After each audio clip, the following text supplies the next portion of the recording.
पवन भाई, एक बहुत ही अलग, बहुत ही वियर्ड सी हॉरर स्टोरी आप मुझे बता रहे थे जिसमें लगभग 8 से 10 लोगों की डेथ हो गई भाई।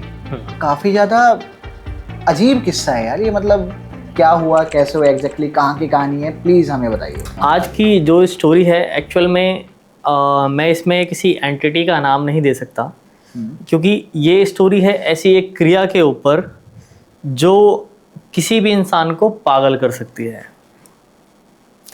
इस क्या एंटिटी है, क्या कहानी है, इसको समझने के लिए आपको किसी भी गेस्ट को पूरी एंड तक की स्टोरी जाननी पड़ेगी, क्योंकि इसमें लव एंगल भी है, इमोशन भी है, और कुछ ऐसी चीज़ें हैं जो इंसान को कभी नहीं करनी चाहिए। किसी से इतना अटैच कभी नहीं होना चाहिए कि उसका सब कुछ बर्बाद हो जाए। जी भाई, इससे पहले हम स्टार्ट करें, लोगों से रिक्वेस्ट है कि प्लीज़ हमारे चैनल को सब्सक्राइब कर दीजिए और आपकी भी सारी डिटेल हमारे डिस्क्रिप्शन बॉक्स में अवेलेबल है। जी भाई, स्टोरी पर बढ़ते। सो कहानी शुरुआत करने से पहले मैं आपको थोड़ा सा डिस्क्रिप्शन दे पाऊँगा। ये कहानी ऐसे बंदे की है जो एक इवेंट कंपनी में काम करता है, और उसका मतलब बहुत फ्री है, कोई लेना देना नहीं है किसी से। उसकी बहन की 2015 में उसकी बहन की शादी होती है, और बंदा दिल्ली का रहने वाला है। मैं नाम ले लो, मैं नाम कार्तिक रख देता हूँ। अब कार्तिक की बहन की शादी होती है 2015 में। शादी ऐसे घर में होती है कि जो मतलब कार्तिक को लगता है कि बहुत बढ़िया है, सब कुछ ठीक है, लेकिन बाद में कार्तिक को पता चलता है कि वो घर एक्चुअल में सिर्फ दिखावे का था और था कुछ नहीं। मतलब जितना अच्छा अच्छा दिख रहा है वो एक्चुअली में है नहीं। हाँ, क्योंकि लोग क्या होता है ना कि पहले अगर आपकी फैमिली को बता दिया जाए कि भाई लड़का मुंबई में रहता है, माँ बाप की सरकारी नौकरी है, तो आपको एक एश्योरिटी मिल जाती है कि चल यार लड़का मुंबई में है, पढ़ रहा है, बाप की सरकारी नौकरी है, तो सही ट्रैक पे होगा, सही ट्रैक पे होगा, अच्छा खासा हो जाएगा। कार्तिक की बहन की शादी हो जाती है। जी। अब कार्तिक का क्या था कि बहन के प्रति जो है वो बहुत ज़्यादा अट्रैक्शन था, तो वो रह नहीं पाता था कि भाई उसकी बहन दूर हो गई है, मैं चला जाऊं, एक बार देखने चला जाऊं, एक बार। काफ़ी अच्छा अटैचमेंट था। तो कार्तिक प्लान करता है कि भाई मैं आज जाऊंगा, और पहुंच जाता है मुंबई। ये कहानी है मुंबई के अंधेरी वेस्ट की। जी। मुंबई में जब पहुंचता है अंधेरी में, तो सब कुछ ठीक था, घर नॉर्मल जैसे रहते हैं वैसे ही रहे। उसके बगल में एक लड़की थी, लड़की का नाम था श्वेता। अब श्वेता क्या थी कि अगर उसकी हाइट की बात करें, 5.3 के आसपास की उसकी हाइट थी, बहुत ही अट्रैक्टिव, जिसे कहते हैं ना कि एक बार देखने पे ना मुंह से वाव निकले कि भाई परफेक्ट, ये लड़की चाहिए, ऐसा वाला सीन था श्वेता का। तो कार्तिक की उस पर निगाह पड़ती है, तो कार्तिक किसी को बताता नहीं है, हालांकि देखता है सब कुछ ठीक था, बात करने की कोशिश करता है कि जैसे शाम को, अंधेरी का एरिया आपको पता ही है, लोकल है, चौल वाला इलाका है, तो कार्तिक कोशिश करता है कि उससे बात करे, बट बात कहीं ना कहीं हो नहीं पाती। दोनों की निगाहें मिलती हैं लेकिन बात नहीं हो पाती है। अब कार्तिक 4-5 दिन वहाँ रहता है, फिर वापस आ जाता है, लेकिन कहीं ना कहीं कार्तिक को ये बात खटक रही थी कि यार काश उस लड़की से बात हो जाती, काश सब कुछ ठीक होता। वो फिर से कोशिश करता है, अपनी बहन को कॉल करता है। ये कहानी अब स्टार्ट होती है जी। गणेश चतुर्थी का टाइम होता है। गणेश जिस टाइम मुंबई में गणेश विसर्जन वगैरह होता है, बहुत फेमस है जी। तो कार्तिक प्लान करता है कि भाई इस बार ना मैं गणपति पूजा में मुंबई में ही बिताऊंगा, क्योंकि गणेश पूजा में क्या है, कई लोग 7 दिन का वो रखते हैं, कई लोग 10 दिन के गणेश जी रखते हैं, कई लोग महीने भर रखते हैं, जैसा जो जिसकी जो मान्यता होती है। तो उनके यहाँ पे 10 दिन के गणेश जी रखे गए थे। तो कार्तिक ने प्लान किया कि भाई वो जाएगा और उसको ज़्यादा से ज़्यादा समय मिलेगा उसको श्वेता को देखने का। अब कार्तिक भाई क्या करते हैं कि चले जाते हैं वहाँ पे। धीरे धीरे पहला दिन बीता, दूसरे दिन देखते हैं कि भाई ये लड़की मतलब उसका टाइम टेबल नोट कर लेते हैं कि भाई 5 साढ़े 5 बजे ये ऑफिस से आ जाती है घर पे और इस समय ये गली से गुजरती है। जी। इसके बाद मोस्टली घर में रहती है, कई बार चौल में इधर उधर घूम लेती है। तो कार्तिक ने उसके बात करने की कोशिश करी, बट अनफॉर्चुनेटली बात नहीं हो पाती। अब धीरे धीरे धीरे धीरे कोशिश करते हुए मतलब दोनों ने एक दूसरे को देख तो लिया था, लेकिन बात नहीं हो पा रही थी। मेन मुद्दा ये था कि दोनों की बात होनी थी। अब दोनों की जब बात नहीं हो पा रही थी तो लास्ट गणपति विसर्जन का दिन आया। गणपति विसर्जन के दिन डीजे वगैरह बुलाया गया उसमें। तो कार्तिक भाई ने प्लान किया कि भाई चलो हम भी डीजे के साथ में नाचते हुए चलेंगे। अब सभी लोग डांस करते हुए, और किस्मत की बात यह है कि वो लड़की भी डांस करते हुए उसी डीजे के पास आई। अब उसने क्या किया कि बीच बीच में जैसे कई बार गाने बजने लगते हैं, क्योंकि वो लोग बिलोंग करते थे, एक लड़की बिलोंग करती थी बिहार से, अगेन बिहार से, और लड़का बिलोंग करता था मतलब यूपी से, बट वो लोग उसकी फैमिली वगैरह सब कुछ दिल्ली में रहते थे। अब कार्तिक ने सोचा कि भाई इससे कैसे बात होगी, उसके मन में ये चल ही रहा था, तभी डीजे पे हरियाणवी गाने बजने लगते हैं। तो लड़की कहती है कि भाई ये कैसे गाने बज रहे हैं, आप एक काम करो इस पे भोजपुरी गाने बजवाओ। अच्छा। डीजे पे। अब डीजे वाले को 2-3 बार आवाज़ देती है कि भोजपुरी बजा दो, भोजपुरी बजा दो, बट डीजे वाला नहीं सुनता। सो उसको कार्तिक दिखता है, पहला पर्सन जिसको वो बोल सकती थी। तो बोलती है आप फिर एक काम कर दोगे, आप ना डीजे वाले को ये वाला गाना बजवा दो। अब कार्तिक भाई कहता है कि ठीक है बताओ कौन सा गाना। तो कोई गाना देती है, इसको बजाना है जी। मैं अगर आपको एग्जैक्ट गाना बताऊं तो गाना था आई हो बंगाल से गोरी, ऐसा कुछ करके गाना था। मैंने नहीं सुना है, शायद लोगों ने सुना है, समझ लोगों ने सुना होगा। तो कार्तिक को देती है कि कार्तिक ये वाला गाना बजवा दो। कार्तिक कहता है कि भाई ठीक है मैं बजवा देता हूँ, लेकिन डीजे वाले के पास ये गाना होगा नहीं होगा मुझे नहीं पता। डीजे वाले से पूछता है कि भाई ये वाला गाना बजा दे ट्रक पे चढ़ के। डीजे वाला कहता है मेरे पास नहीं है, जिसका गाना बजवाना है मोबाइल दे दे। तो कहता है कि लड़की श्वेता को कहता है कि यार उनके पास ये गाना नहीं है, तुम बता दो, अपना मोबाइल खोल के दे दो कौन सा गाना है। अब कार्तिक को उस लड़की का नंबर चाहिए था बात करने के लिए, ठीक है। अब जैसे ही वो उसको फ़ोन देती है, कार्तिक क्या करता है, सबसे पहले फ़ोन अनलॉक होता है, अपना नंबर उसके फ़ोन से डायल करता कर लेता है, और उसके बाद में नंबर डिलीट कर देता है अपना नंबर। डीजे वाले को देता है, गाना बजता है, डांस होता है, गणेश विसर्जन खत्म होता है। ज़्यादा लंबा खींचने से अच्छा इसको यहीं ख़त्म करते हैं। गाना गणेश विसर्जन खत्म होता है। नंबर आ गया उसके पास, नंबर आ गया कार्तिक के पास में। कार्तिक को सब्र नहीं हुआ, कार्तिक ने सेम रात को उसको फ़ोन किया। 11 साढ़े 11 बजे करीब में गणेश विसर्जन रात को ख़त्म हो गया। 12 बजे करीब में कार्तिक ने उसको फ़ोन किया कि हेलो, हाँ श्वेता बोल रहे हो? उसने कहा हाँ। उसने कहा मैं कार्तिक बोल रहा हूँ। तो श्वेता कहती है कि तुमने मेरा नंबर कहाँ से लिया? तो कार्तिक एक भयंकर आशिक की तरह कहता है कि भाई जिसको नंबर लेने की इच्छा होती है वो तो ले ही लेता है, आप ये छोड़ो, मुझे आप अच्छे लगे, मुझे आपसे बात करनी है। तो वो कहती है कि मुझे फ़िलहाल आप में कोई इंटरेस्ट नहीं है, मैं समझ गई हूँ आप कौन हो, लेकिन मुझे आपसे बात नहीं करनी है, मेरा ये फाइनल है। ये कह के उसको ब्लॉक कर देती है। अच्छा। अब ब्लॉक करते ही कार्तिक का दिल भयंकर तरीके से टूट जाता है। अगले दिन क्या करता है कार्तिक कि उसको देखता है और देखते ही निगाहें फेर लेता है कि इसने बंदी ने मेरे को ब्लॉक मार दिया, एटलीस्ट ब्लॉक तो नहीं मारना था। ये कह के कार्तिक वापस आ जाता है।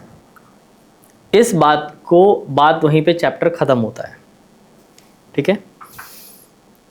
6 महीने बाद में, एग्जैक्ट 6 महीने के बाद में कार्तिक को एक फ़ोन आता है। कार्तिक अपने दोस्त यारों के साथ में बैठा था, कार्तिक को फ़ोन आता है कि आपको मैं याद हूँ, हम्म, आपने मुझे 6 महीने पहले अप्रोच किया था। कार्तिक कहता है कि यार थोड़ा आशिक टाइप का बंदा, भाई मैंने किसको अप्रोच किया था ये तो मुझे पता ही नहीं है। अच्छा। फिर वो अपना डिस्क्रिप्शन देती है कि आप मुंबई में आए थे गणेश विसर्जन के टाइम पे, आपने मुझे अप्रोच किया था, मैं श्वेता हूँ। कार्तिक को याद आता है, कहता आपने तो मुझे ब्लॉक मार दिया था, तो अब आप फिर से कैसे? कहती है कि नहीं, मेरा उस समय मैं डिप्रेशन में थी, मेरे हालात ठीक नहीं थे और मैं चाहती थी कि मैं आपसे बात करूं। 6 महीने बाद बात करने का मन 6 महीने बाद। कार्तिक कहता है ठीक है, चलो कोई बात नहीं, आपको अच्छा लगा आपसे बात करके, और धीरे धीरे बात होनी शुरू हुई। इसके पीछे क्या कहानी चल रही थी ये मैं आपको बाद में बताऊंगा, क्योंकि कहानी बहुत ही भयानक है। यानी इन 6 महीनों में कुछ हुआ है। 6 महीनों में कुछ हुआ है। अब धीरे धीरे कार्तिक की बात होनी शुरू होती है, टाइम लगता है, 2-3 महीने साथ में बिताते हैं। करीब इसको बात करते करते मतलब सारी तरीके की बात हो जाती है जो एक गर्लफ्रेंड बॉयफ्रेंड के बीच में होती है। सारी तरीके की बात हो जाती है, मैं आपके लिए ये कर सकता हूँ, ये कर सकता हूँ, ये कर सकता हूँ, वो कर सकता हूँ। अब इस बीच में कार्तिक इतना उसके प्यार में पागल हो जाता है इस लेवल का, अगर वो लड़की कह दे, लड़का बैठा है दिल्ली में, लड़की बैठी है मुंबई में, अगर लड़की कह दे कि तू मुझे 2 घंटे के अंदर यहाँ चाहिए, तो कार्तिक वहाँ प्रेजेंट होता था। मतलब तुरंत कैसे भी करके आ जाएगा। एक ही सीन है, हाँ। 1 घंटे की फ्लाइट है, हाँ, ठीक है। जिन लोगों को लग रहा हो कि भाई पॉसिबल नहीं है, पॉसिबल तो है। बिल्कुल पॉसिबल है, ठीक है। कार्तिक क्या करता था कि अगर उसने बुलाया, बात बात में ये बात हुई कि मुझे तुम्हारी याद आ रही है और मुझे आपसे मिलना है, कार्तिक क्या करता था, अगले घंटे की फ़्लाइट चाहे वो 10,000 रुपये की हो रही हो, कार्तिक पैसे चुराए, दोस्त से उधार ले, कर्जा ले, जो मर्जी ले, लेकिन दूसरे घंटे के अंदर वहाँ पे होता था। श्वेता के पास में होता था। अब मैं यहाँ पे एक और चीज़ मेंशन करता हूँ कि श्वेता की मम्मी जो थी, श्वेता के पापा एक्चुअली नहीं थे, मम्मी जो थी वो कुछ ऐसी क्रियाओं में थी, एक वहाँ पे मंदिर है छोटा सा, वो उस पर फूल वगैरह बेचती थी वहाँ पे खड़े होके, लेकिन साथ साथ में श्वेता की मम्मी को इन सब काले जादू, ब्लैक मैजिक क्रियाओं पे बहुत ज़्यादा विश्वास था। और कह लो कि इसी के बल पे उनका घर चल रहा था, क्योंकि एक फूल बेचने वाली जो सिर्फ सुबह फूल बेचती है, ये करती है, वो करती है, चौल का जो भाड़ा था 2,500 रुपये चौल का भाड़ा था, सारी चीज़ें थी, इससे गुजारा नहीं चलता था। तो वो क्या करती थी, नॉर्मल जैसे किसी को बच्चे को नज़र लग गई, किसी पे ये हो गया, टोना टोटका, छोटी छोटी चीज़ें करती थी। पर उसको उसकी मम्मी को लगने लग गया था, कहानी का दूसरा चैप्टर है ये, उसकी मम्मी को लगने लग गया था कि भाई मैं कब ये छोटे छोटे धंधे करूँगी, कब तक करूँगी, कब तक करूँगी, क्योंकि इससे क्या होता है कि सिर्फ घर चल पाता है, आगे मुझे श्वेता की शादी करनी है, उसका एक छोटा भाई भी था, छोटे भाई की शादी करनी है, बाकी चीज़ें करनी है, पढ़ाना लिखाना सारी चीज़ें हैं। श्वेता जो थी वो एक मेकअप कंपनी में जॉब करती थी जी। मेकअप प्रोडक्ट बिकते हैं उस कंपनी के, अच्छी खासी कंपनी है। एज अ सेल्स पर्सन या एज अ सेल्स पर्सन उसकी जॉब करती थी।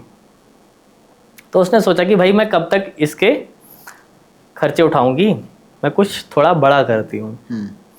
तो उसने 2-4 अपने गुरु बनाए औरत ने। तो धीरे धीरे उन गुरुओं ने उसको और भी विद्याएं सिखाई कि भाई तुम ये भी करो, ये भी करो, अपनी फैमिली को खुश करने के लिए ये क्रियाएं, जो भी उसको नेगेटिव क्रियाएं थी, अच्छी क्रियाएं आजकल कौन ही सिखाता है, उसको सारी नेगेटिव क्रियाएं सिखा दी। क्योंकि नेगेटिव क्रियाएं जल्दी भी पूरी होती हैं, जल्दी इम्पैक्ट करती हैं, रिजल्ट मिलता है, और तुरंत रिजल्ट मिलता है। क्योंकि वो धीरे धीरे झाड़ फूक करके यार कितना ही कमा लेती थी, जो भी दक्षिणा में मिलता था 500,000 उतना ही मिलता था, और इसकी कोई गारंटी नहीं थी कि बंदा आपके पास में रोज आएगा जी। तो उसको कुछ ऐसी क्रियाएं सिखा दी कि भाई अगर किसी को ठीक करना है, थोड़े समय के लिए ठीक करना है, फिर उसके ऊपर ये भेजना है, ये भेजना है, ये भेजना है, जो अक्सर आजकल तांत्रिक करते हैं। हाँ, एक्चुअल में किसी को कभी पूरी तरह ठीक ही नहीं किया जाता। या फिर कर दिया जाता है, फिर वापस से कुछ दिन बाद कुछ छोड़ दिया जाता है। कुछ छोड़ दिया जाता है। हाँ, अब उसकी मम्मी को जब ये काली विद्याओं का वो हुआ, तो उसकी मम्मी अपनी लड़की को बताने लग गई कि मैं ये करती हूँ, वो करती हूँ। हालांकि उसने कभी, श्वेता ने कभी कार्तिक को ये जाहिर नहीं होने दिया कि मेरे घर में ये सब चीजें ऐसी होती चीज़ें हैं। चलती हैं। हम्म, उसका नॉर्मल ये कार्तिक को बताया था कि अगर कार्तिक ने कभी पूछा भी कि आपके पापा नहीं हैं तो आपका घर कैसे चलता है, उसने बोला कि मैं जॉब करती हूँ, 8-10 हज़ार रुपये जो मेरी सैलरी है, प्लस में मम्मी मेरी मंदिर के बाहर जो है फूल बेचती हैं और उसी से हमारा घर चलता है। बट जो श्वेता की अब धीरे धीरे लाइफस्टाइल हो रही थी, वो बदल रही थी। जो कि ऑब्वियसली 10-15 हज़ार में नहीं हो सकती, खासकर भाई मुंबई में। मुंबई जैसे शहर में जब आप 10,000 रुपये की जॉब कर रहे हो, फूलों से मान लो मोटा मोटा महीने का 20,000 भी आता हो, हम्म, मुंबई जैसे शहर में आप अच्छा गुजारा नहीं कर सकते। ठीक है। अब लेकिन यहाँ पे क्या था, श्वेता की लाइफस्टाइल चेंज हो रही थी। डेली कपड़े मंगाना, डेली ये करना, डेली वो करना। कार्तिक इतना वो नहीं था कि उसको बहुत सारी चीज़ें दिला सके, छोटी मोटी चीज़ें चलो फिर भी दिला दी, लेकिन इतना वो नहीं था कि उसको सारी चीज़ें दिला सके। अब यहाँ पे क्या होता है कि कहानी का मेन पहलू, 6 महीने में श्वेता ने क्यों नहीं बात करी कार्तिक से। 6 महीने पहले श्वेता का कोई और बॉयफ्रेंड रहा, जो एक मोबाइल रिचार्ज वाला था। अच्छा, ठीक है। मतलब ऐसे कोई दुकान होगी, दुकान थी, रिचार्ज करता होगा। श्वेता उस पर रिचार्ज कराने जाती थी, उसकी मम्मी भी उसके पास रिचार्ज कराने जाती थी। उसकी मम्मी को वो लड़का बहुत ही अट्रैक्टिव लगा, लेकिन कहानी का सस्पेंस ये है कि वो लड़का था शादीशुदा। अच्छा, और वो श्वेता की ज़रूरतें पूरी कर सकता था, श्वेता की फैमिली की ज़रूरतें पूरी कर सकता था, और इसी वजह से उसकी मम्मी ने बोला कि तू इससे सिर्फ बात कर, बाकी काम मेरा है। श्वेता ने जैसे ही बात करनी शुरू करी, उसने क्या करा, उसकी मम्मी ने अपनी जो क्रियाएं उसने सीखी थी वो करनी शुरू करी, और उस क्रिया के चलते वो लड़का श्वेता के ऊपर इतना ज़्यादा अट्रैक्ट हो गया कि अगर श्वेता कह दे कि तू यहाँ रात भर खड़ा रह, तो वो बंदा वहाँ पे रात भर खड़ा रहता था। वो रिचार्ज वाला जिसकी सिर्फ एक मोबाइल शॉप है, मोबाइल के स्क्रीन गार्ड, टेम्पर्ड गार्ड, जो भी महीने के 20-25 हज़ार रुपये कमाता था, वो अपनी बीवी पे खर्च करने के बजाय वो सारे पैसे वो श्वेता पे खर्च करने लग गया। अब इससे क्या हुआ कि उसकी घर में पर्सनल जो कलेश हो रहे थे वो हो रहे थे, अपनी बीवी को मारता पीटता जो भी करता, लेकिन श्वेता को खुश रखता था। अब बीच में 6 महीने के बीच में उसकी बीवी ने जो उतारे वगैरह करवाए कि मेरा पति मेरे ये नहीं है, बात नहीं सुनता है, घर में फैमिली, थोड़ा उसके पति को रिलीफ मिलना शुरू हुआ। तो इसलिए श्वेता ने क्या करा कि नया शिकार ढूंढो, वो था कार्तिक। अब ये यहाँ पे कहानी कनेक्ट होती है। अब ये कार्तिक वाली स्टोरी स्टार्ट होगी। अब होगी कार्तिक वाली स्टोरी स्टार्ट। ठीक है, मैंने आपको सस्पेंस में यूं रखा क्योंकि चीज़ें डिस्क्राइब करना बहुत ज़रूरी था, क्योंकि कहानी स्टार्ट करने से पहले जब तक आप कहानी के अलग अलग पहलू को नहीं जोड़ेंगे, लोग कहानी को कनेक्ट नहीं कर पाते जी। अब क्या था कि श्वेता कार्तिक को बुलाती थी एक बार में, कार्तिक जैसे तैसे उधार लेके पहुंच जाता था। अब बाकी चीज़ें बात होने लगी, सारी चीज़ें थी। कार्तिक पीछे से थोड़ा पैसे वाला था, लेकिन फैमिली का उतना सपोर्ट नहीं था। एग्जाम्पल, आपके घर वालों के पास पैसे हैं लेकिन मेरे पास नहीं है ना, आपके पास नहीं और है। मैं अगर लूंगा भी तो मेरे को जवाब देना पड़ेगा, मैं कहाँ खर्च कर रहा हूँ, कहाँ खर्च कर रहे हो। यही चीज़ श्वेता को पता थी अच्छे से कि भाई कार्तिक के पास पैसे नहीं है, लेकिन इसकी फैमिली के पास पैसे हैं, और अगर मैं इसको अपने काबू में कर लूँ तो ये पैसे मुझ पे खर्च करेगा, मेरी फैमिली की ज़रूरतों को पूरा करेगा। अब कार्तिक को बुलाती है, एक बार की बात है, अगस्त का महीना था। कार्तिक को बुलाती है कि कार्तिक मुझे आपसे मिलना है और आज ही मिलना है। रात को बात होती है 11 साढ़े 11 बजे के करीब में। कार्तिक कहता है कब मिलना है? कहता मुझे तो अभी मिलना है। श्वेता कहती है मुझे तो अभी मिलना है। कहता यार अभी तो खैर रात को 12 बजे हैं, मैं कैसे आऊँगा? कहते ठीक है, जब मैं सुबह निकलूँ तो तुम मुझे मिलो। कार्तिक कहता ठीक है। प्यार में पागल बंदा, उस पे भी इस लेवल का खुमार था कि वो मिलने को तैयार हो गया। अब यहाँ पे कार्तिक क्या करता है, सुबह की फ़्लाइट सर्च करता है कि भाई 5:15 की फ़्लाइट थी एयर इंडिया की। एयर इंडिया की।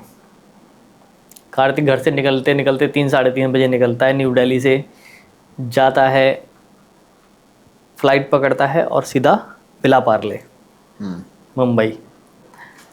मुंबई में उतर के ऑटो करके पहुंचता है, 300-350 रुपये का ऑटो करता है, पहुंचता है उसके घर पे। जैसे ही वो ऑफिस से निकलती है उसको मिल जाता है। कहता बताओ क्या दिक्कत थी, आपने मुझे बुलाया? कहती यार मैं बहुत परेशान हूँ, मैंने तुमसे कभी नहीं बताया लेकिन मेरा एक एक्स था और मैं आज तुम्हें उसके बारे में सब कुछ सच सच बताना चाहती हूँ, मैंने इसलिए तुम्हें बुलाया है। तो वो अपने एक्स के बारे में बता देती है कि मैं उसके प्यार में बहक गई थी, ये हो गया था मेरे साथ में, लेकिन अब मैं 100% तुम्हारे साथ में लॉयल हूँ। कहता ठीक है, आप मेरे साथ लॉयल हो, ठीक है, लेकिन मैं अब ये नहीं चाहता कि पुरानी बातें हमारे बीच में आएँ कभी भी। ये समझाती है, कार्तिक को बोलती है कि मेरी फैमिली यार एक्चुअली बहुत परेशान है, मेरे भाई की पढ़ाई नहीं हो पा रही है, कुछ करो। कहता यार मैं तो आपसे, कार्तिक कहता है मैं तो आपसे शादी करना चाहता हूँ, आप मुझे इतनी पसंद हो कि मैं आपसे शादी करना चाहता हूँ। कहता ठीक है, आप मुझसे शादी करना चाहते हो ना, शाम को आके मेरी मम्मी से मिलो। एक और चीज़, कार्तिक ने यहाँ अपनी बहन को नहीं बताया जो कि उसके घर के बगल में रहती थी कि मैं आ रहा हूँ, कि मैं आया हूँ मुंबई। हाँ। बट कार्तिक मुंबई में था, घर वालों को बोल के गया था कि मैं दोस्तों के साथ में जा रहा हूँ। कहता ठीक है, मैं आपकी मम्मी से मिलूंगा तो सही, लेकिन मैं अगर वहाँ गलती से मैंने उस मोहल्ले में एंटर किया और बहन ने देख लिया तो प्रॉब्लम हो जाएगी। कहते कोई बात नहीं, आप एक काम करो, मंदिर में मिल लो मम्मी से, या मेरी मम्मी जहाँ बोलेगी आप वहाँ मिल लो। कहता ठीक है, मैं आपकी मम्मी जहाँ बोलेगी मैं वहाँ मिल लूँगा। अब उसकी मम्मी बोलती है कि बेटा मेरे एक रिश्तेदार का घर है, आप यहाँ पे आ जाओ, बैठ के बात कर लेते हैं, जो भी आगे की बातें हैं वो कर लेंगे वहाँ पे। अब जैसे ही कार्तिक वहाँ पे जाता है तो घर में उसको एक अजीब सी खुशबू आती है जिस घर में वो जाता है। घर एक्चुअल में मैं आपको घर भी एग्जैक्ट बताऊं तो अंधेरी से थोड़ा नाए गांव करके एक जगह है, ठीक है, वहाँ पे उसकी मम्मी रहती है। तो वो जाता है कार्तिक। अब कार्तिक क्या करता है कि जब उसको अजीब सी खुशबू आती है ना, तो कार्तिक को खुद पे कंट्रोल नहीं रहता, वो चुपचाप अंदर जाके बैठ जाता है बिना कोई सवाल करे। तो उसकी मम्मी आती हैं, बोलती हैं कि तुझे मेरी बेटी से शादी करनी है, देखो हम फैमिली से गरीब हैं, ये हैं वो हैं, आप एक काम करो, हमारे घर का जो भी खर्चा है अब से आपको उठाना है, आप देख लो। और मान जाता है। कार्तिक के पास एक्चुअल में अगर मैं वो स्थिति बताऊं, कार्तिक यूं बैठा कुर्सी पे और हाँ जी आंटी, हाँ जी आंटी, बिना क्वेश्चन किए एग्री किया जाता है। बिना क्वेश्चन किए कार्तिक ने सारी बातें एग्री करी जो भी उसकी मम्मी ने बोली जी। अब वहाँ से कार्तिक बाहर निकलता है। जब जैसे ही घर से बाहर निकलता है थोड़ा सा वो अपने होश में आ जाता है। कहता है कि ठीक है, आपने को जो मम्मी ने बोली वो बातें आपको याद हैं? श्वेता कहती है। कहता हाँ मुझे याद है और मैं करता हूँ कुछ। कार्तिक वापस दिल्ली आता है। अपने ही घर में, जिस घर में उसके मम्मी पापा ने उसके लिए बहुत सारे पैसे, मतलब सब कुछ उसका ही था, अपने ही घर में पहली बार चोरी करता है। वाह। ठीक है, उसकी मम्मी के जो गले का नेकलेस था, ये था वो था, उसको लगा था कि मम्मी अम्मी जो है वो इतना कौन ज्वेलरी पुरानी रखी हुई है, कौन देखता कौन है, ध्यान कर रहा है। तुरंत तो कोई नहीं देखता, बाद में गायब हो गया तो भाई हमने थोड़ी लिया है। हाँ। वो वाली हरकतें कर देता है कार्तिक।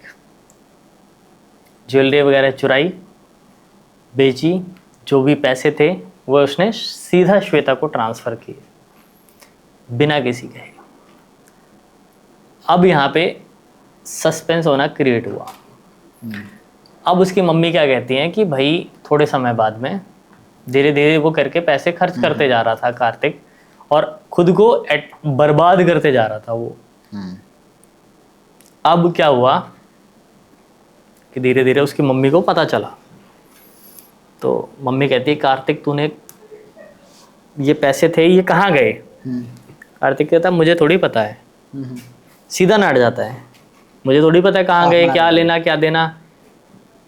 तो उसकी मम्मी देखती है भाई कि पैसे कहाँ गए, पता करवाती है, ये करवाती है। अल्टीमेटली वो लोग हार जाते हैं कि भाई हमारा बेटा, उनकी मम्मी को इतना कॉन्फिडेंस था कि हमारा बेटा घर में चोरी, अब खुद के घर में कौन चोरी करेगा? अब एक वेल फैमिली का बंदा अपने ही घर में थोड़ी चोरी कर लेगा यार, उसको घर जरूरत होगी तो पापा से मांग लेगा, जिसने अभी तक कुछ भी ना किया, जिसने अभी तक कुछ भी ना किया हो। तो कार्तिक को जी ये सब बोलती हैं तो कार्तिक कहता है कि नहीं मैंने कुछ नहीं लिया। मम्मी पापा मान जाते हैं। बट अगेन वही चीजें होती हैं। फिर से जब श्वेता को पैसे की जरूरत थी, वहां से सिर्फ श्वेता एक बार बोलती है कि मुझे पैसे चाहिए और आप मुझे दो। अगेन वो दोबारा से अपने ही घर में चोरी करता है और इस बार उसकी मम्मी पकड़ लेती है। तो उसकी मम्मी समझाती हैं बेटा क्या प्रॉब्लम है, क्या दिक्कत है, क्यों कर रहा है ऐसे। मतलब घर वालों को पता लग गया? घर वालों को पता लग गया। कैसे पता लगा? मम्मी देख लेती है कि ये सामान मेरा चुरा रहा है। मम्मी पूछती है बेटा क्या दिक्कत है, क्या क्यों कर रहा है ऐसे, क्या करेगा सामान को। लेकिन उस समय कार्तिक के जो हाव भाव थे वो बदले हुए थे, जैसे उसको वो चाहिए तो चाहिए। कहता मम्मी जब सब कुछ मेरा है तो मुझे चाहिए, अभी के अभी चाहिए।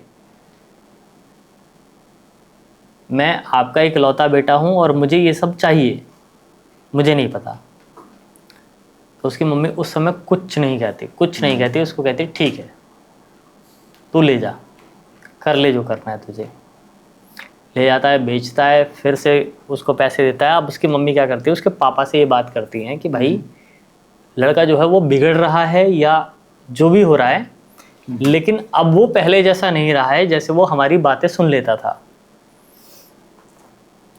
उसके पापा को बोलते कहते हैं कि काम करो, इसको किसी डॉक्टर वगैरह को दिखाओ, मेंटली कोई प्रॉब्लम तो नहीं है, किसी डिप्रेशन में तो नहीं है, किसी ने कुछ किया तो नहीं है। डॉक्टर को दिखाते हैं, सब कुछ नॉर्मल, कोई दिक्कत नहीं है, सारी चीज़ें ठीक हैं। अब उसकी मम्मी को फिर भी यकीन नहीं होता कि कार्तिक ठीक है। उसकी मम्मी क्या करती हैं, उसके मायके वगैरह में कोई ओझा वैद्य डॉक्टर जो भी होते हैं उनको फ़ोन करती है कि ऐसे ऐसे मेरा लड़का करने लग गया है एकदम से, क्या करें। क्योंकि मम्मियों की हालत पता ही है। मैं आपको थोड़ा बोरिंग हो सकता है क्योंकि रियल इंसिडेंस है, रियल फैमिलीज़ में ऐसा ही होता है। ऐसा नहीं है कि एकदम से कोई एंटिटी आ गई और आपके ऊपर प्रभाव करने लग गई। धीरे धीरे चीज़ें बढ़ती हैं, धीरे धीरे चीज़ें बढ़ने लगती हैं। अब उसकी मम्मी ने जब अपने घर में बोला तो उसके घर वालों ने क्या करा कि भाई ठीक है देखते हैं।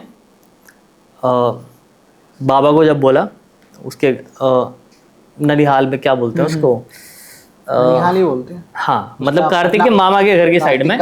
मामा का हुआ, उसकी मम्मी का मायका हुआ, उसकी मम्मी का मायका। तो वहाँ पे बोलती है तो उसके घर वाले क्या करते हैं कि भाई दिखवाते हैं, इधर उधर पता करते हैं। तो बोलते कार्तिक को ले आओ आप, हम एक बार दिखाएंगे। तो उसकी मम्मी कार्तिक को ले जाती है और कार्तिक चला भी जाता है। ऐसी कोई क्रिटिकल कंडीशन नहीं थी कि मैं बोलूँ कि भाई कार्तिक बात ही नहीं सुन रहा है, ये बोल रहा है, तो ऐसी कोई फैंटेसी नहीं है। कार्तिक नॉर्मल जाता है, बाबा वगैरह उसको देखते हैं, कहते ये एक्चुअल में अपने कंट्रोल में है ही नहीं, अच्छा। इसको जो बोला जाता है वो इसके लिए ब्रह्म वाक्य बन जाता है और ये उसको ही करता है। तो अगर वो लड़की बोलेगी कि इसको छोड़ दो तो छोड़ दो, मतलब बता दिया कि किसी लड़की का चक्कर है। बता दिया कि किसी लड़की का चक्कर है, और उसने ये भी बोल दिया कि ये नॉर्मल नहीं है। नॉर्मल तो क्या है कि अगर आपको कोई लड़की बोलेगी कि भाई विकास मेरे लिए ये चीज़ कर दो, तो आप खुद का भी इंटेंशन रखोगे कि भाई सोचोगे कि भाई मेरा इससे फ़ायदा होगा नुकसान होगा, तो आप वो चीज़ करोगे। लेकिन उसकी इंटेंशन ऐसी नहीं होती थी, उसको सोचने का समय ही नहीं मिलता था। उसको अगर बोल दिया तो वो उसे लगता था कि भाई ये मुझसे दूर चली जाएगी, तो ये इसके लिए कर दो, तो कर देता था। अब बाबा ने धीरे धीरे उसको झाड़ फूक के वो चीज़ें दी। कार्तिक ठीक हो गया यहाँ पे जी। कार्तिक ने उसकी बातें माननी बंद कर दी। 2-3 बार जब कार्तिक ने नहीं मानी बातें, तब श्वेता को गुस्सा आना शुरू हुआ। पर इतनी दूर से रह के श्वेता ज़्यादा कुछ नहीं बिगाड़ सकती थी, क्योंकि ये केस है मुंबई और दिल्ली के बीच का। श्वेता कुछ नहीं बिगाड़ सकती थी। श्वेता ने बोला कि यार मुझसे मिल लो। कार्तिक ने बोला कि भाई मैं आपसे नहीं मिलूँगा, मेरी मम्मी ने मना किया है और मैं अब आपसे नहीं मिलना चाहता हूँ, और हम इस रिश्ते को ख़त्म करते हैं। बट कहीं ना कहीं एक इंटरनल प्यार तो होता ही है। श्वेता ने बोला कि कार्तिक मैं आपसे अभी रिश्ता नहीं ख़त्म करूँगी, थोड़ा समय दो मुझे, बात करते हैं हम लोग, रिश्ते को शॉर्ट आउट करते हैं। जी। अब इधर क्या हुआ कि जिस मैंने आपको दिलीप का नाम बताया था, मोबाइल रिचार्ज वाला, उसको जब इधर, क्योंकि एक तरफ जब खर्चे का वो कम हो जाता है ना, फैमिली पे ध्यान देना बंद कर देता है। अब उसकी मम्मी ने क्या किया, फिर से ऐसा कुछ अट्रैक्शन चलाया कि दिलीप, फिर से वो लड़की दिलीप के पास में गई और फिर से दिलीप से बात शुरू हो गई। अब यहाँ पे क्या था कि दिलीप फिर से वही जो पहले वाली क्रियाएं चल रही थी, घर पे ध्यान ना देना, पैसा इसको देना, ये सब चीजें। बिल्कुल।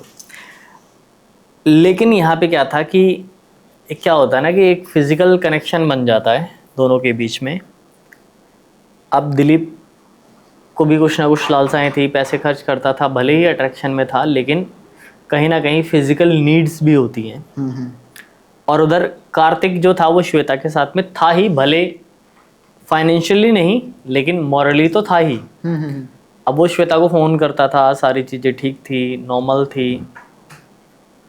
अब इधर दिलीप जब सारी नीड्स पूरी कर रहा है, और मेन फैक्ट वाली बात यह है कि उसकी मम्मी को ये सारी चीज़ें पता हैं।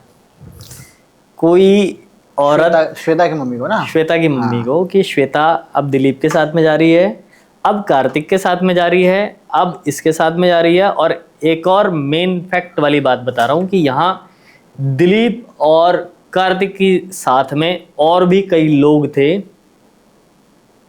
जिनके साथ में इस चंगुल में और भी लड़के आ गए थे। हाँ, जिनके साथ में श्वेता के अफेयर्स थे।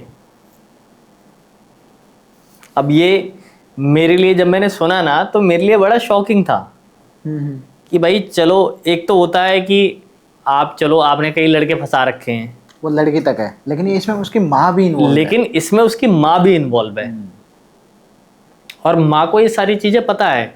लेकिन माँ का घर चल रहा है, माँ के बच्चे वेल प्लान, मतलब अच्छे स्कूल में पढ़ रहे हैं, अच्छी लाइफ जीने लग गए हैं, और इस बात से वो उसको कोई दिक्कत भी नहीं थी। अब एक दिन की बात है कि दिलीप बोलता है कि तू मेरे साथ चल और मेरे साथ ही रहना है तुझे, मैं अपनी बीबी को तलाक दे दूंगा, जो भी करूंगा ये करूंगा। श्वेता कहती है नहीं, मैं नॉर्मल बात कर सकती हूँ तुझसे, मिल सकती हूँ तुझसे, लेकिन मैं तेरे साथ परमानेंटली रह नहीं सकती, क्योंकि तेरे पहले से बीबी है। तो उसकी मम्मी को बोलता है कि तुम्हारी बेटी मुझे मना कर रही है, ये कर रही है, वो कर रही है। अब उसकी मम्मी क्या करती है, कुछ ऐसी क्रियाएं करती है कि दिलीप उससे दूर हो जाए श्वेता से। लेकिन एक और यहाँ पे फैक्ट आता है कि उसकी जो बीवी थी वो भी काफ़ी परेशान हो चुकी थी दिलीप की। और दिलीप की बीवी भी कुछ ऐसे टोने टोटके उतारे जो है वो पाखंडियों के चक्कर में आके करवाने लग गई थी कि मेरा पति ठीक हो जाए। जब इधर से उसकी माँ ने किया और उधर से उसकी पत्नी ने किया, सो इन दोनों शक्तियों का ऐसा क्लैश हुआ कि दिलीप अपनी मेंटली अवस्था खो गया।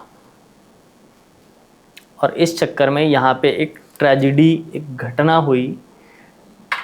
दिलीप जाता है, मतलब यहाँ से श्वेता से लड़ाई हुई कि तू मेरे साथ नहीं चल रही है, ये है ड्रामा, सारी चीज़ें।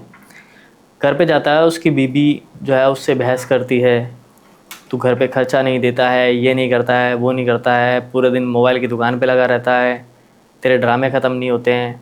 लेकिन दिलीप इससे फ्रस्ट्रेट होता है और अपनी बीवी को क्या करता है, उसी रात में सोते हुए रस्सी से पूरा गला उसका बांधता है और मार देता है अपनी बीवी को कि अब ये बीवी मेरे साथ नहीं रहेगी तो मैं श्वेता के साथ में रह पाऊंगा। इतना वो दोनों शक्तियों की वजह से फ्रस्ट्रेट हो गया था।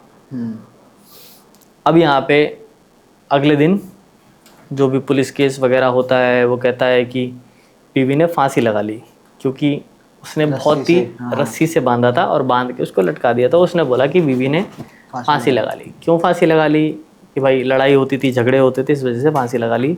थोड़े बहुत दिन, 1-2 महीने सीन चले, लेकिन दिलीप सेफ था, सेफ साइड खेली थी उसने। ना ही पुलिस को कुछ मिला, ना ही कोई बाकी चीज़ें हुई जी। अब यहाँ पे कार्तिक भी जो था, कार्तिक की बातें बंद हुई थी, लेकिन अट्रैक्शन जो था वो बरकरार था कि श्वेता चाहिए, श्वेता चाहिए। मतलब एक होता है ना कि यार आपको एक अच्छा खासा प्यार हो जाए तो आप कहीं ना कहीं, अगर वो आपसे बात भी कर लेना तो मन सुखी सा हो जाता है। वैलेंटाइन डे का दिन था। वैलेंटाइन डे मतलब 13 फरवरी की बात है ये। 13 फरवरी को श्वेता और कार्तिक की बात होती है कि मुझे ना कि तुझे रात को 12 बजे जो है वो विश करना है, और 12 बजे तू अपना फ़ोन जो है वो ऑन रखियो, मैं तुझे एग्जैक्ट 12 बजे विश करूँगा।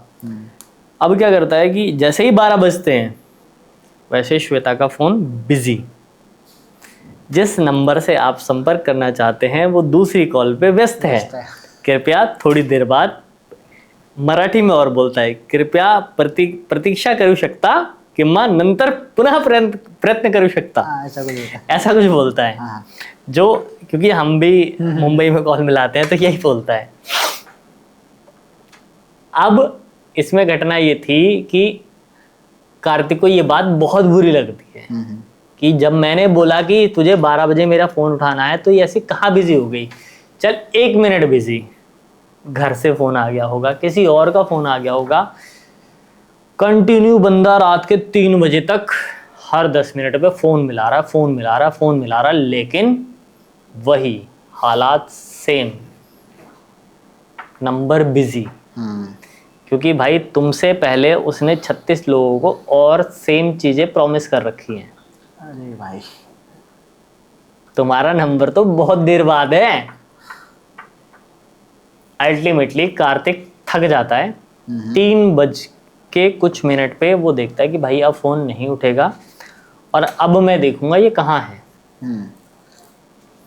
फ्लाइट बुक करता है उसी समय, सुबह 6 बजे की फ़्लाइट बुक करता है। New Delhi railway station, airport पहुंचता है। टर्मिनल T1 से फ़्लाइट लेता है, सीधा मुंबई पहुंचता है, विला पार्ले। वहाँ से लोकल ट्रेन के जरिए सीधा उसके घर पहुंचता है।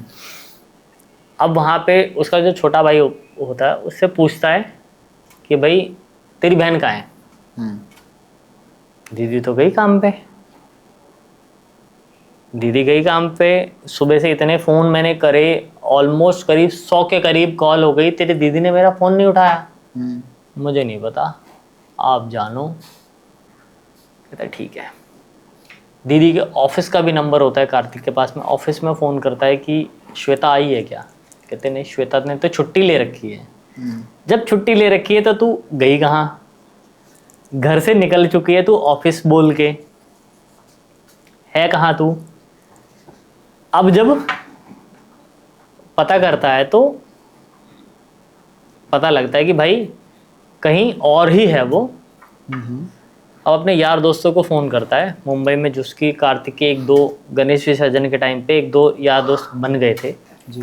तो उनको फ़ोन करता है कि यार कौन कौन सी जगह पे लड़कियां जाती हैं, ठीक है, तो मुझे बताओ कहाँ कहाँ पे ये जा सकती हैं यहाँ की लड़कियां। तो एक बंदा बोलता है, उसमें सूरज नाम का बंदा होता है, वो कहता है कि दादा जो भी लड़की यहाँ की हमारे एरिया की लड़की जाती है ना, वो वहाँ पे एक बीच है उसी के पास में जाती है, वहीं पे रूम मिलते हैं, सस्ते मिलते हैं, 500 रुपये घंटे के हिसाब से, मतलब 500 रुपये लेके वो 2-3 घंटे आपको दे देते हैं। कहते ठीक है। कहता पता करो अगर तुम्हारे होटल वाले जानने वाले हैं कि इस नाम की कोई लड़की आई है क्या।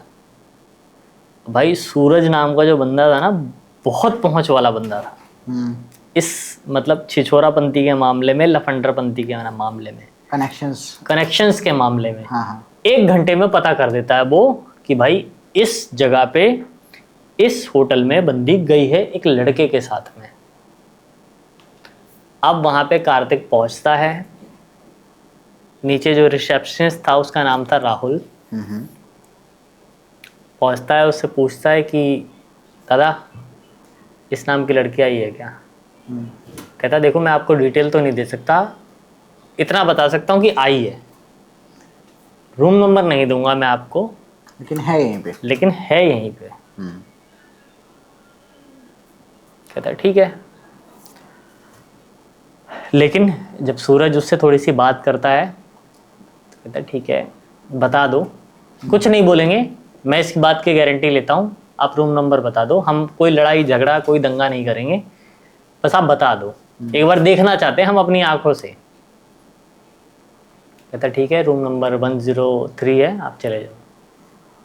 ग्राउंड से फर्स्ट पे 103 था। गए वहाँ पे, जैसे ही लॉक खोला, मतलब नॉक करा, लड़के ने गेट खोला। लड़का कौन था? दिलीप। लड़की जो ऐसे गेट खोला, गेट खुलते लड़का आता है, सामने बेड था, बिल्कुल सामने बेड पे श्वेता। कार्तिक ने देखा, वहाँ से कार्तिक ने रोना चालू करा और रोता हुआ ही सूरज के साथ में वापस आया है। लेकिन उस समय कार्तिक इतना टूट चुका था कि अगर उसके सामने कोई और मतलब सामने मिल जाती ना श्वेता, तो वो श्वेता को मार देता जान से। श्वेता को ये दिख गया था कि उसने कहीं ना कहीं देख लिया है उसको।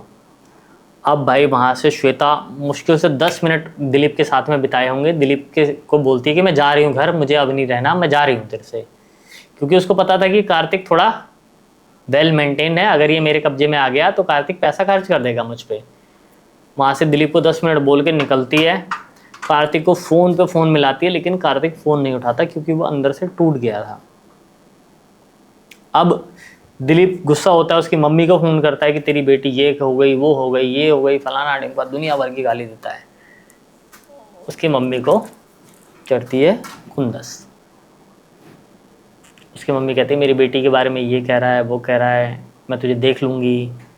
पर दिलीप नहीं मानता, क्योंकि दिलीप ऑलरेडी अपनी पत्नी को मार चुका था श्वेता के चक्कर में, और अब तो कहीं का बचा नहीं था, क्योंकि उसको श्वेता चाहिए थी। अब यहाँ पे जब कार्तिक को बैक टू बैक फोन आने लग गए तो कार्तिक थोड़ा फ्रस्ट्रेट हुआ। फिर उसने उससे बात करी, कार्तिक से बोला कि तू मुझसे मिल, बस एक बार मिल ले, मैं सब संभाल लूँगी, मैं देख लूँगी क्या है जो भी है, मैं ठीक कर दूँगी सब कुछ, तू एक बार मुझसे मिल। कहता ठीक है, अभी मैं मुंबई में हूँ, मैं आ रहा हूँ तुझसे मिलने, तो शाम को अपने उसी मौसी बुआ जो भी तूने वहाँ पे मिली थी नए गांव में, वहाँ मिल मुझसे।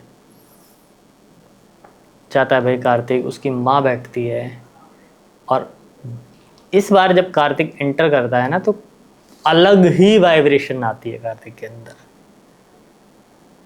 इस बार कार्तिक पहले जैसे फर्स्ट टाइम गया था तो अपना होश आवाज़ खो बैठा था। इस बार जब कार्तिक वहाँ पे एंटर किया उस रूम के अंदर में, कार्तिक सब कुछ वो चैप्टर भूल चुका था जो उसने श्वेता के लिए देखा था। श्वेता को किसी रूम में देखा था, अब उसको ये हो गया था कि श्वेता उसको चाहिए।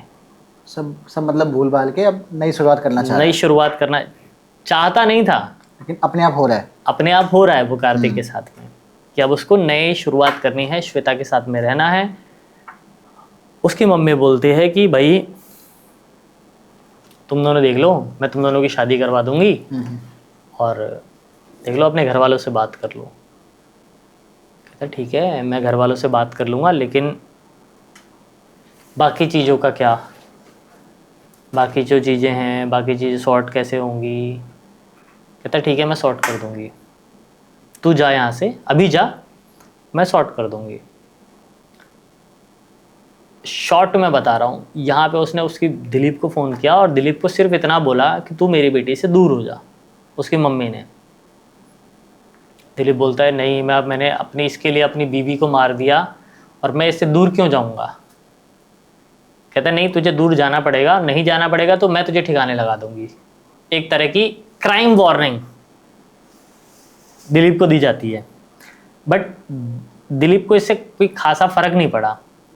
फिर से आता है श्वेता के पास में शाम को घर पे और बोलता है तुझे मेरे साथ रहना पड़ेगा, अगर नहीं रहेगी तो मैं देख तुझे भी मार दूंगा और तेरी माँ को भी मार दूंगा। अब श्वेता ये बात समझने को तैयार नहीं थी। श्वेता को चाहिए था कार्तिक, कार्तिक को चाहिए था श्वेता, और दिलीप को चाहिए थी श्वेता। ठीक है, अब इस चक्कर में क्या करता है दिलीप, क्या करता है, ठीक है तू मुझसे आखिरी बार आके मिल। कलम बीच की बात है ये, मैं एग्जैक्ट नाम भी ले रहा हूँ। कलम बीच पे श्वेता को बुलाता है कि तू मुझे आखिरी बार मिल, और मिलते रात 9 साढ़े 9 बजे की बात है। उस टाइम पे कलम बीच पूरा सुनसान रहता है, जहाँ पे कोई लेना देना नहीं होता किसी का। वहीं पे बुला के श्वेता को जान से मार देता है वो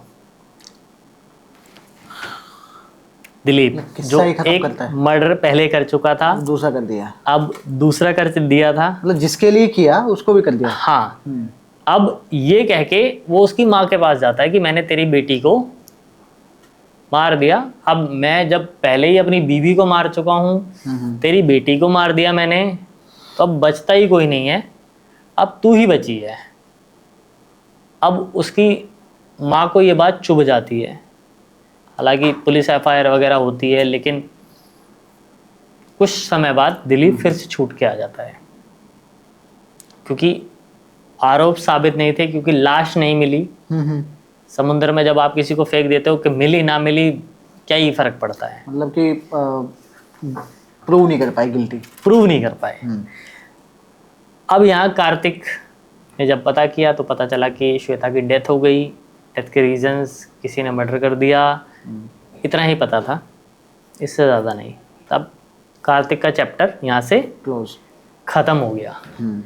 इतनी कहानी मेरे पास आई, लेकिन जब मैंने आगे की कहानी जानने की कोशिश करी तो मुझे पता चलता है कि उसके बाद में उसकी मम्मी ने दिलीप के अलावा जितने भी श्वेता के कांटेक्ट में रहने वाले लोग थे सबको मार दिया था।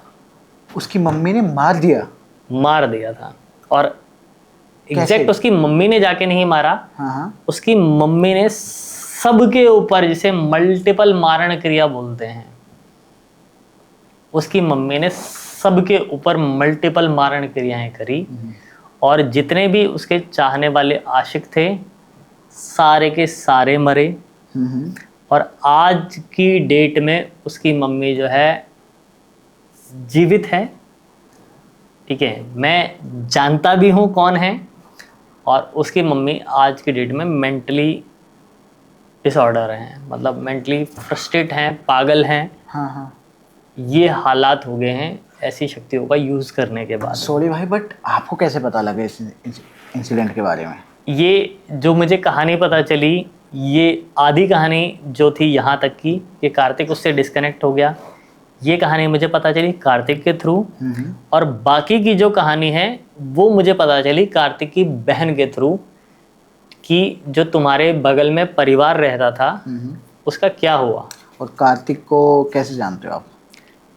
मेरा नोन है, ठीक है, बहुत अच्छे से जानता हूँ मैं। और कार्तिक के उसके बाद कई सारे रिलेशंस रहे हैं। कार्तिक ने गिल्टी भी फील किया कि हाँ उसने अपने ही परिवार के साथ में गलत किया था, प्यार में पागल हो गया था। लेकिन सबसे पावरफुल चीज़ ये थी कि वो सारे के सारे लड़के 10 से 15 लड़कों की ज़िंदगी नाश हो चुकी थी सिर्फ एक लड़की के चक्कर में, वो थी श्वेता। यार ये ना सच में काफ़ी ज़्यादा अनएक्सपेक्टेड, और जितना आप बता रहे हो ये मेरे लिए शॉक्ड तब बना जब मैंने लास्ट का चैप्टर जाना। यहाँ पे लोगों को लगेगा कि भाई कि हाँ नॉर्मल प्रेम कहानी चल रही है, ये चल रहा है, लेकिन इस प्रेम कहानी के बीच में जो उसकी माँ ने, आप कह लो, बदला लिया, गुस्सा निकाला, जहर निकाला, जो भी निकाला, लेकिन वो सारे के सारे लड़के मारे गए जो उस समय से लेके श्वेता के कांटेक्ट में थे, एक्सेप्ट कार्तिक। एक क्वेश्चन ये भी उठता है कि कार्तिक को क्यों छोड़ा, या क्या रीज़न रहा? कह सकते हैं कि डिस्टेंस ज़्यादा था, दूरियां ज़्यादा थी, शक्तियां चली नहीं। और कार्तिक, जैसा मैंने आपको शुरू में बताया कि कार्तिक को पहले भी बाबाओं के द्वारा दिखाया जा चुका था, उस वजह से नहीं चले मारण। यानी कि ये कह सकते हैं कि मे बी कार्तिक के पास प्रोटेक्शन हो, कार्तिक के पास प्रोटेक्शन थी, इसलिए कार्तिक बचा हुआ था। लेकिन हालांकि इम्पैक्ट जो था, अगर मैं ये कहूँ कि 100% इम्पैक्ट नहीं, लेकिन कार्तिक के पास भी कुछ बहुत समय तक इम्पैक्ट रहा है। कार्तिक भी मेंटली फ्रस्ट्रेट रहा है। हालांकि ये कहना कि सिर्फ श्वेता के चक्कर में, ये अनजस्टिफाइड होगा, क्योंकि हो सकता है उसकी और भी दिक्कतें हुई हों, लेकिन जहाँ तक हमें पता है वो उसी के चक्कर में मेंटली वो था। यार सच बताऊं भाई, ये जो केस है ना, ये ऐसा कहूँगा कि ओपन एंडेड केस है। इसमें एग्जैक्टली क्या किया, क्या हुआ, कितने लोगों को मारा, या जो भी उन्होंने किया, कैसे किया होगा, ये सब ओपन एंडेड है, मतलब एग्जैक्टली नहीं पता लग रहा है। बट हाँ, इसको हम शेयर करें क्योंकि मैं एग्जैक्ट उस बंदे का नाम भी जानता हूँ। जैसे मैंने सूरज नाम लिया, हाँ, सूरज रियल कैरेक्टर का नाम है। ओके, ठीक है, श्वेता रियल कैरेक्टर का नाम है। नाम चेंज नहीं है? कोई नाम चेंज नहीं है इसमें, कोई भी नाम चेंज? कोई नाम चेंज नहीं है, सिर्फ कार्तिक का नाम चेंज है क्योंकि वो मेरा दोस्त है। जी भाई। और मेरे जानने वाले, जो पर्सनली मुझे जानते हैं लोग, वो सारे लोग इस स्टोरी को कनेक्ट कर पाएंगे, क्योंकि सब वो ये स्टोरी जानते हैं। चलो भाई, तो मैं भी ट्राई करूँगा कि मुझे भी इस पर्सन के बारे में एग्जैक्टली पता लगे, और मैं खुद भी उससे बात करूँ, शायद मुझे कुछ नया पता लगे, कुछ सोच समझ में आए। बाकी भाई एक रिक्वेस्ट है, आप एक जो हम स्टोरी डिस्कस कर रहे थे ना, एक किसी लड़की की जो बताती है कि भाई कि उससे जितने भी लोग कनेक्ट हुए हैं, कुछ ना कुछ करके सबकी डेथ होती गई, उनकी फैमिलीज़ की डेथ होती गई। कुछ ऐसा एक किस्सा था जो शायद अभी आपके पास कंप्लीटली नहीं आया, लेकिन आप थोड़ा किस्सा बता रहे थे कि ऐसा कुछ हुआ है। मैं चाहता हूँ कि वो शेयर करना जब भी हमारे, मैं आपको वो नेक्स्ट पॉडकास्ट में ज़रूर सुनाऊंगा। हाँ। एक छोटा सा मैं आपको समरी दे देता हूँ कि मेरे पास ये किस्सा जो है वो इंस्टाग्राम के थ्रू आया था, और इससे जितने भी लोग कनेक्टेड होते गए वो मरते गए।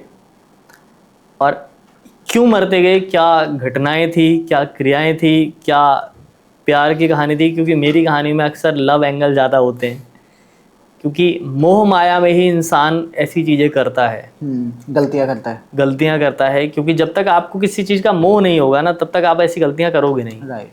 जब आपको कुछ पाने की इच्छा होगी तभी आपसे ऐसी गलतियां होंगी।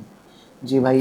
बाकी पवन भाई, एज़ यूजुअल ये स्टोरी में मेरे को पर्सनली काफ़ी ज़्यादा इंटरेस्टिंग लगी। बाकी लोगों को कैसा लगा, क्या फील करते हैं, क्या उनका पॉइंट ऑफ व्यू है, उनका क्या फीडबैक है, या फिर क्या ऐसा सेम इंसिडेंट उन्होंने कभी अपने आसपास सुना है, तो वो लोग हमें कमेंट सेक्शन में बता सकते हैं। और अगर उनको ये पॉडकास्ट पसंद आए तो प्लीज़ उनसे रिक्वेस्ट है कि इस पॉडकास्ट को जितना हो सकता है शेयर कीजिए। पवन भाई आपकी सारी ही डिटेल्स हमारे डिस्क्रिप्शन बॉक्स में अवेलेबल है, तो लोग जाके आपके चैनल को सब्सक्राइब कर सकते हैं। एंड एक चीज़ मैं बड़े ही यकीन के साथ कह सकता हूँ कि यहाँ तक हमें जो भी देख रहा है, पॉडकास्ट के एंड पर हम पहुँच गए हैं, डैट मीन्स कि वो हमारे जेन्युइन सब्सक्राइबर्स हैं, ढेर सारा प्यार हमें देते रहते हैं। सेम प्यार आपको भी दे भाई। बिल्कुल भाई। ये जो स्टोरी है, सच बताऊँ तो मैं अभी तक ना इस स्टोरी को डाइजेस्ट नहीं कर पाया हूँ, सीरियसली कह रहा हूँ। तो मेरे को थोड़ा टाइम चाहिए, इसलिए मैं इस पॉडकास्ट को यहीं ख़त्म कर रहा हूँ ताकि मैं थोड़ा समझ पाऊँ कि एग्जैक्टली क्या हुआ क्या नहीं। बाकी जल्दी मिलते हैं भाई एक और पॉडकास्ट साथ में, इस स्टोरी के साथ में जो अभी हमने लास्ट में डिस्कस किया। बिल्कुल बिल्कुल जी भाई, आज के लिए इतना ही। Thank you so much.